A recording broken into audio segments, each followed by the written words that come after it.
Good evening, it's still Friday, August 14th, 8:02 p.m. I made a mistake in my last video. I forgot to put in 3 reports because I'm incompetent and I make a lot of mistakes. So we're going to go ahead and cover them right now. It's 3 things. I meant to talk about them in my last video, but I don't know what happened. I forgot about them. So we're going over it. CG report number 84, California Newsom's backlogs. California government Gavin Newsom has had a summer of muddled messaging and bad news in the SARS-2 fight, a trend crystallized this week by his delayed response to a data error that caused a backlog of nearly 300,000 test results. Whoa. Excuse me, I'm choking on myself. The buck stops with me. I'm accountable, he said in a tense Monday news conference, his first appearance since state officials revealed the error a week earlier. No one's trying to hide that. No one's trying to mask that. We're owning that. We're moving forward to address the issues. Well, if you're going to say that, then you're obviously trying to hide it. You're obviously trying to mask it. It's more than obvious to anybody that can, read between the lines. The backlog, which began at the end of July and continued because of a series of errors, led to the state undercounting the rate of virus spread and hated decision-making about what parts of the economy could open. Newsom has repeatedly stressed that those decisions will be based on data. California appeared to be on a golden path by shutting down early and leading the way in its effort to contain the virus. Since then, it's been one mistake after another when Newsom began allowing things to reopen. The surge of cases meant the state suddenly had more data than it could process, he said, asserting the state is woefully unprepared. That's a lie. That is a lie. And so basically what California did is they manipulated the numbers to reopen early. That's what they did. That's what the entire conspiracy is about. It's obvious. It's very obvious. Newsom's announcement last week that things were trending in a positive direction was immediately overshadowed by news of the data errors. I already knew. As soon as I read that numbers are going down in California, I knew it was garbage. Obviously, it was garbage. The state's top public health official, Dr. Engel, abruptly resigned. I talked about that the other day. And Newsom declined to get into the details. He later said decisions were made to change the team. He also didn't act swiftly enough to fix problems at the state employment department, as some claimants face weeks-long delays to get unemployment checks. Yeah, I'm a victim of that, and I have to go back and risk myself at my job to make up for it. Why is it that the 5th largest economy in the world and the tech hub of the country and the world can't figure out the computer problems that we're having for people to access unemployment? She said. We caught the cover up in Texas, we caught the cover up in Florida, and now we got the cover up in California going on. And I'm just Takumi facing. I am Takumi facing at this point, as you see on the screen. It's surpassed. CG report number 85. Now we're gonna go to England, doing the same thing, or something very, very similar to it. England nukes 1.3 million tests for sparking accusations of a cover-up. Government quietly removes 1.3 million SARS-2 tests from its England tally because of overcounting, raising fresh concerns over the accuracy of testing figures. Wednesday, the government announced it had lowered the number of available tests by 10% and then dropped the metric altogether. To now retrospectively adjust the testing figures by 1.3 million overnight without explanation is the latest in a long line of chaotic failings by the government on testing. We can be confident that testing and tracing is working properly when basic data on the number of tests is obviously flawed.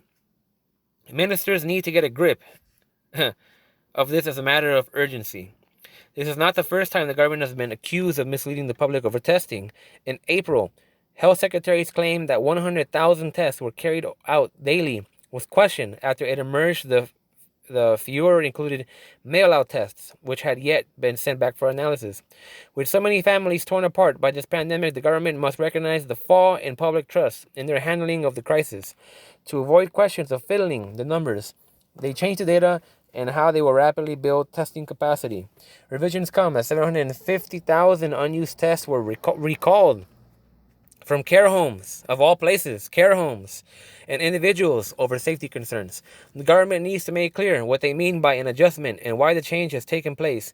DHSC spokesperson said, well, in July we became aware of an overcounting issue, which we publicly and transparently acknowledged and have since sought to clarify these figures subsequently. Still, this does not change the fact that we have rapidly built from scratch the largest diagnostic testing industry in British history, with over 13 million tests delivered in capacity to test 300,000 a day. The cover-up is global, and the cover-up is global. And I got one more story right here. And I've been talking about this for a long, long time. The food crisis. It's not gonna happen right now because it's a slow process, but it's already here in certain parts of the world. CG report number 86: Food crisis in Texas edition. Dramatic images released this week show thousands of cars stretching for miles lining up for provisions at a Texas food bank as the state continues to deal with the effects of SARS-2. The other side of the state showed up. Photographs show cars bumper to bumper while 90 volunteers worked to distribute 10,000 boxes of food. People had started lining up for the food before dawn, hoping to get boxes that included dairy, canned goods, noodles, peanut butter, and other basics.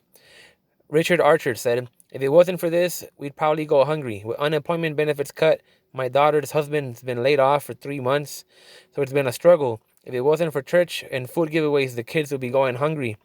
Diana King, there's times I open the refrigerator and there's little there. We make do with what we have and we make it stretch. It helps pay a bill so the water doesn't get turned off, the gas doesn't get turned off. Mortgage, we are right there on the borderline. Food scramble comes as 30 million Americans, survey last month said they didn't have enough to eat.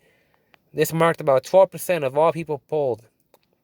At the same time, At the same time, the country is mired in record unemployment numbers. 28 million people remain unemployed nationwide as a result of the pandemic.